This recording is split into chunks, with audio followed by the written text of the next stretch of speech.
Where to begin? Where to begin? How about once upon a time? Nah. How many times have you heard that to begin a story? Why don't we just go back to the day things took a turn for the worse? If you want to hear the story, you can read along with me in your book. You'll know it's time to turn the page when you hear this sound. Let's begin now. In the town of Okie Oaks, Chicken Little was ringing the school bell. The sky is falling! The sky is falling! He described a piece of sky that was shaped like a stop sign. It looks like a stop sign? Yes! And it hit me on the head! At first, the crowd panicked. Then his father, Buck Cluck, stopped them. It's okay, everyone. It was just an acorn that hit my son. A little acorn. No, Dad, no.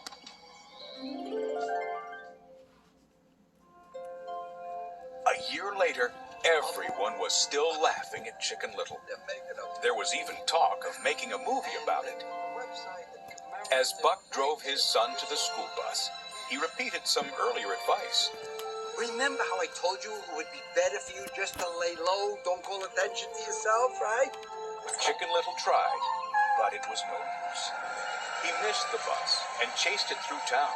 He lost his pants. At school, he shook up a soda bottle and used it to launch himself through a window. Then got trapped inside his locker. Meanwhile, class was starting. Mr. Wollensworth called the roll. Foxy Loxy, Goosey Lucy, and Chicken Little's friends, Abby Mallard, Runt of the Litter, and Fish Out of Water. Just one student was missing. Chicken Little. Tardy again. In gym class, Chicken Little told Abby about his morning. But you know, that's not going to get me down. All I need is a chance to do something great to make everyone forget the whole sky falling thing once and for all. Abby wasn't so sure. She thought Chicken Little should ask why his dad didn't stand up for him when he said the sky fell. Here's the solution. You and your dad talking, closure. Closure? Talking about something until it's resolved. Suddenly, a ball came flying at him and knocked Abby down. Foxy Loxy laughed. Chicken Little didn't think it was funny. That does it. He marched up to Foxy and started to grab her. Instead, Foxy's sidekick, Goosey Lucy, grabbed Chicken Little and slung him against the wall, setting off the fire alarm. And who got the blame? Chicken Little, of course. He was called to the principal's office, along with his dad. Afterward, Buck listened as Chicken Little described his plan. What if I joined the baseball team? Dad, you were such a big star in high school, I figured, hey, you could give me some pointers. Buck shook his head sadly. Maybe baseball isn't exactly your thing, Have you considered the chess team? That night, Chicken Little gazed at the stars, wishing he could put things right. Come on. All I need is a chance.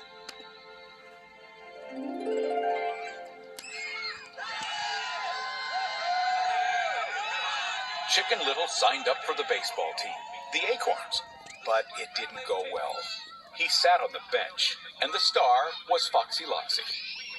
When the big game rolled around, he was still on the bench. Late in the game, the Acorns needed a hit to tie the score, and the only batter left was Chicken Little. The crowd groaned. He looked up in the stands at his father. It won't embarrass you, Dad. Not this time. Chicken Little swung at the first pitch and missed badly. Strike one. And again.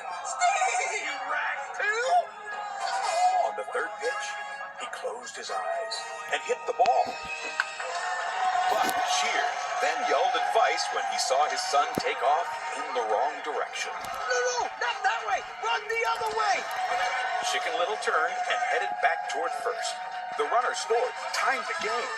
When a cow outfielder fumbled the ball, Chicken Little headed for second, then third. Buck cheered him on. Yes! Then the crowd gasped. Chicken Little was heading for home. Foxy ran beside him. They're back. They're never gonna make it. Meanwhile, the ball was stuck on the cow's horn. So the outfielders picked up the cow and raced to the plate. Chicken Little slid. The cow tagged him. The umpire signaled, "You're out!" But when the umpire brushed off the plate, Chicken Little's toe was touching it. Safe! The runner is safe! Buck raced onto the field. We won! We won! That's my boy out there!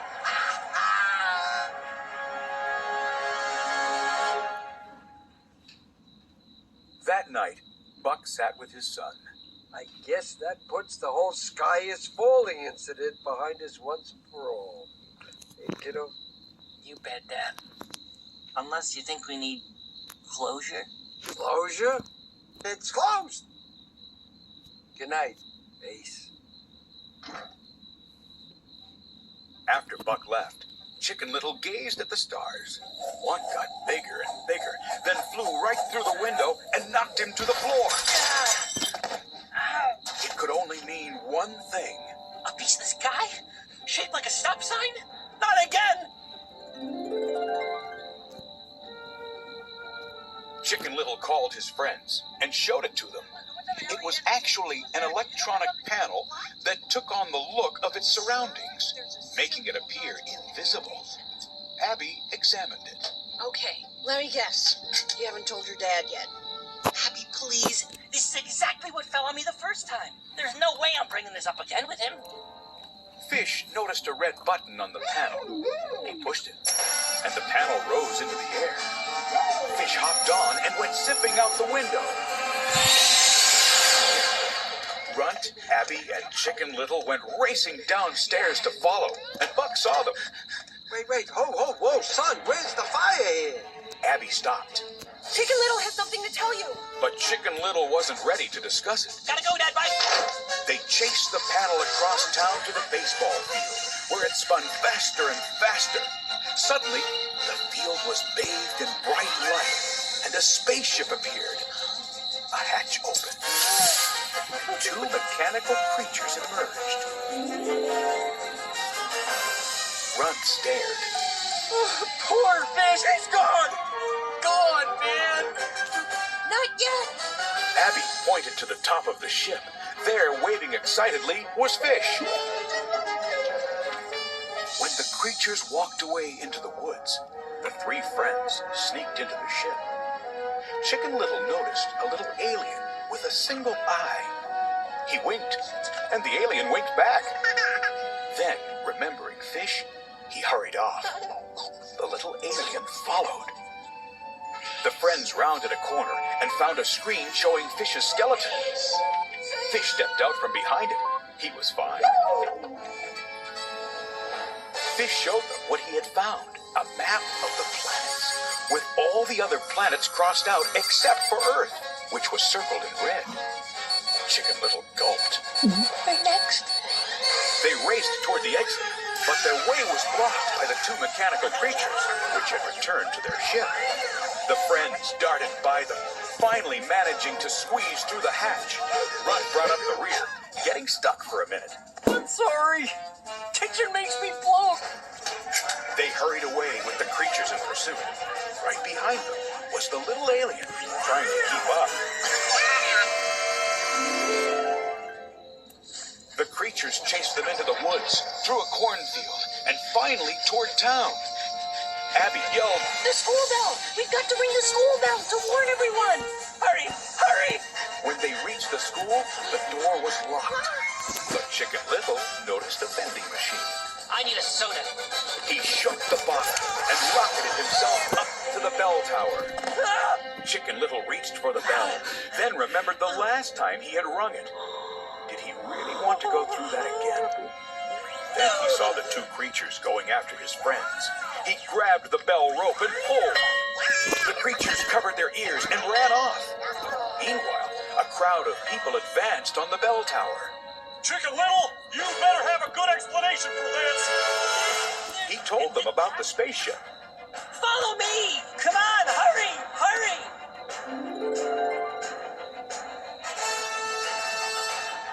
Chicken Little and his friends led them to the ball field, where the creatures had started the ship's engines. He yelled to the crowd. Come on, if you don't hurry up, you're gonna miss it. A moment later, the crowd reached the field. The ship was gone, and there was nothing to see. Someone grumbled. Oh, it's the acorn thing all over again. Abby spoke up. No, wait, there were aliens! Chicken Little turned to his father. Dad! Dad! I'm not making this up. You gotta believe me this time. Buck sighed. No, son. I don't. The crowd wandered off, and Chicken Little headed home. He was all alone. Or was he? The bushes parted, and the little alien popped out. Seeing Chicken Little, he followed. Miles above, in the spaceship, the two creatures realized that the little alien wasn't on the ship. They sent out a distress call.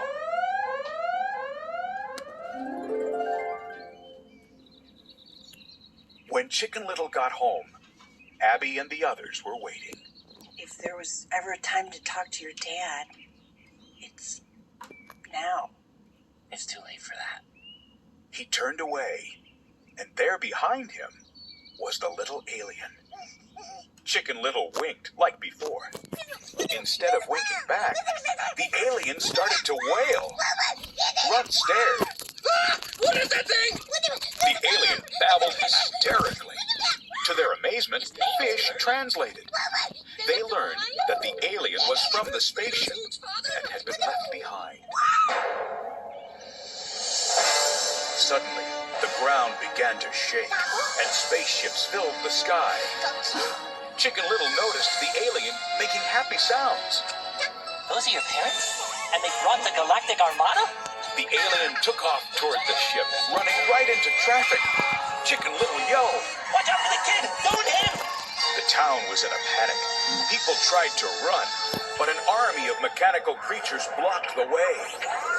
When Foxy threw a rock at one of them, she was zapped by a light beam and disappeared.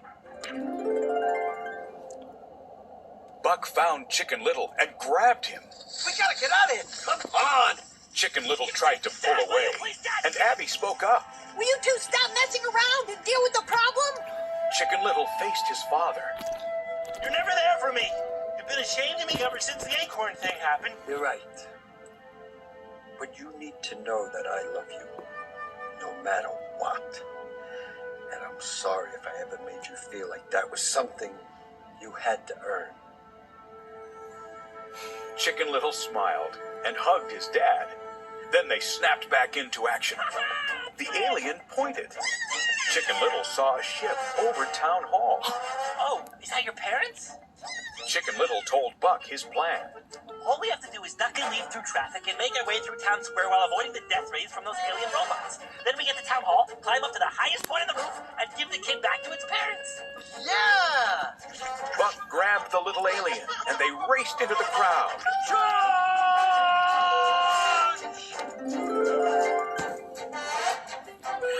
When they reached Town Hall, a robot blocked their path. Buck turned to Chicken Little. Okay, son, now what? Just then, Abby, Runt, and Fish sped by in a fire truck, grabbing their friends just before the robot blasted them. The truck crashed into Town Hall, and Chicken Little jumped out along with Buck. Taking the alien, they charged up to the roof. Chicken Little climbed to the top and held out the alien. Here's your kid! Look over here! A green beam shot out. Chicken Little, Buck, and the alien disappeared. They reappeared inside the ship. A voice boomed. Release the child. Buck immediately let go, and the alien scampered off. The big voice continued.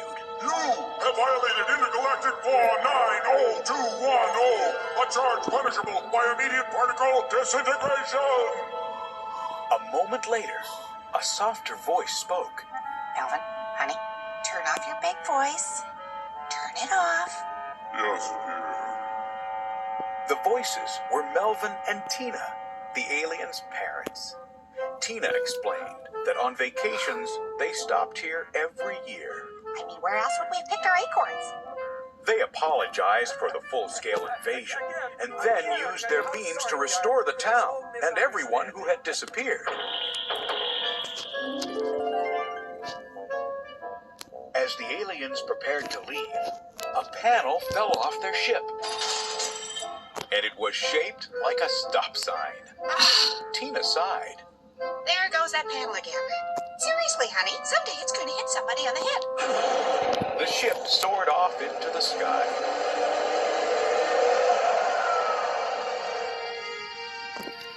A year later, in the movie version, Chicken Little spoke. Though at times it may feel like the sky is falling around you, never give up. When the movie ended, Buck proudly lifted up his son, and the audience cheered. For once, Chicken Little was the biggest guy in town.